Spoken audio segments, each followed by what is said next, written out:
नमस्कार, मैं हूं आपके साथ वैशाली और आप देख रहे हैं बौद्धिक भारत। आइए रुक करते हैं आज की बड़ी खबर पर। बड़वानी राजपुर तहसील क्षेत्र के ग्राम टाकली व नांदेड़ गांव के मध्य की कब्जे वाली शासकीय कृषि व चरनोई भूमि को प्रशासन द्वारा किसी अन्य विभाग को आवंटित करने की आशंका जताते हुए चिंतित स्थानीय किसानों व पशुपालकों ने आपत्ति स्वरूप बड़वानी कलेक्टर साहब को आवेदन सौंप उक्त गुहार लगाई है कि भूमि पर कृषि कार्य कर रहे किसानों को पट्टे दिए जाने की मांग की है। किसानों व जयस राष्ट्रीय प्रभारी श्रीमती सीमा वास्कले ने बताया कि टाकली और नांदेड़ गांव के बीच सात माता मंदिर के पास पहाड़ी क्षेत्र में शासकीय भूमि पर वर्षों से हमारे पूर्वज खेती कर रहे थे। उक्त भूमि पर खेती कर आज भी हम परिवार का भरण पोषण कर रहे हैं। इसके साथ ही पशुओं की चारागाह भूमि भी मौजूद है। वहीं किसानों का कहना है कि बड़वानी जिला जनजाति बहुल होकर अनुसूचित क्षेत्र में आरक्षित है।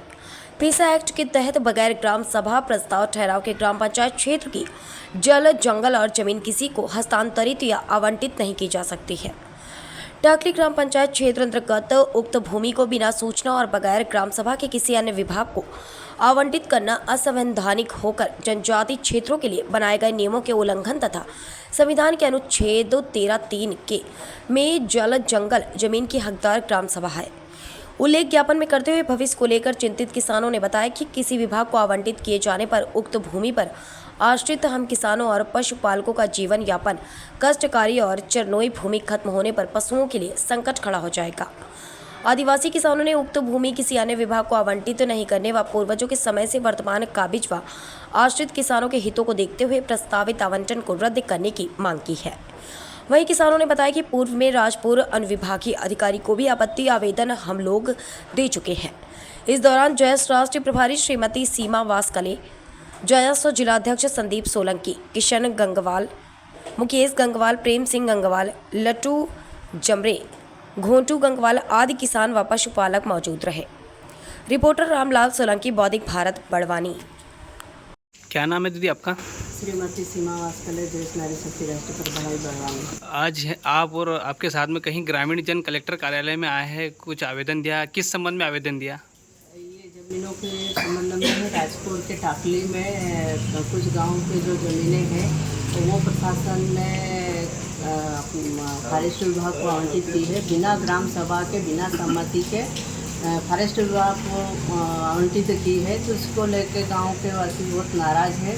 प्रशासन से मांग करिए कि हमारी ज़मीन कई सालों से हमारे पुरखे, हमारे पूर्वज करते आए हैं और अभी प्रशासन ने इनके बिना सहमति के फॉरेस्ट को दी है। उससे नाराज़ लोग यहाँ पर कलेक्टर ऑफिस में ज्ञापन देने आए। अगर प्रशासन नहीं मानते हैं, निरस्त नहीं करते हैं तो यहाँ पर आंदोलन किया जाएगा। दीदी, एक तरफ से प्रशासन की ओर से पेसा एक्ट बनाया गया है, जो पेसा कानून, उसमें ग्राम सभा सर्वोपरि है, तो इसमें ग्राम सभा का प्रस्ताव पारित किया है कि इन्होंने नहीं किया है। बिना प्रस्ताव पारित के ही इन्होंने कर दिया है, अनुमति दे दी है, लेकिन ये गलत है। एक तरफ से पेसा एक्ट कानून को लागू करने की बात करते, दूसरी तरफ उसको ही उसका भी खंडन कर रहे हैं कि ये सिर्फ एक जुमला बना के रख दिया है पेसा एक्ट कानून, लेकिन ये धरातल पर कुछ भी काम करने का कोई है ही उचित ही नहीं है। और ये ग्राम सभा को नाकार रहे हैं, जबकि ग्राम सभा, रूढ़िगत ग्राम सभा को राज्यसभा, विधानसभा सबसे बड़ी लोकसभा है, उसका दर्जा दिया है, लेकिन प्रशासन इसको मानने को तैयार नहीं है। और ग्रामीणों के साथ, किसानों के साथ में जिस प्रकार से गांव में जाकर इनकी मनमानी तरीके से इनकी ज़मीनों को हड़प रहे और सरकार को दे रही है, और जो है बड़े बड़े बिल्डर्स है, जो बड़े कंपनियां हैं, उनको आवंटित कर रही है। ये फॉरेस्ट का एक सिर्फ नाम है, लेकिन ये फॉरेस्ट के बाद ये दूसरों को ज़मीनें आवंटित की जाएगी, ये उनकी एक चाल है।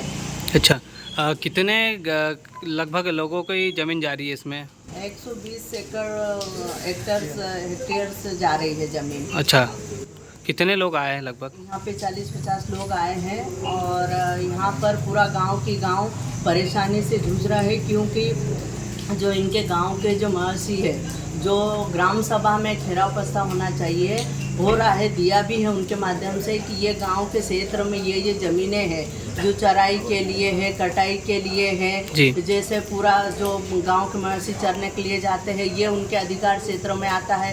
तालाब उनके अधिकार क्षेत्र में आता है, नदी उनके अधिकार क्षेत्र में आता है। तो ये इन चीज़ों से वो ये विकसित कर रही सरकार इनको। जी, दीदी यदि आपकी जो बिंदुवार मांगे नहीं मानी जाती जिला प्रशासन को, तो अगला कदम आप सभी का क्या रहेगा हम इस संबंध सभी का में? यही रहेगा कि प्रशासन नहीं माने तो यहाँ पर बड़वानी जिले में आंदोलन किया जाएगा। जी। तो हमारी मांगे, हमारे जल जंगल जमीन की लड़ाई है, हमारी ज़मीनों की, हमारे पुरखे, हमारे क्रांतिकारियों ने जो ज़मीनें लड़ के इन ज़मीनों को दिलाया है, तो ये हमारा भी अधिकार है कि हमारी ज़मीनों को हम सुरक्षित रखें। हमारे पुरखे ने जो अधिकार दिला उसके लिए हम लड़ते रहेंगे। जी, थैंक यू दीदी। अब तक के लिए बस इतना ही, फिर होगी आपसे मुलाकात ऐसे एक और बड़ी खबर के साथ। तब तक के लिए नमस्कार। देखते रहिए बौद्धिक भारत। ऐसे ही लेटेस्ट अपडेट्स के लिए हमारे चैनल को सब्सक्राइब करें और तुरंत नोटिफिकेशन पाने के लिए बेल आइकन प्रेस करना ना भूलें।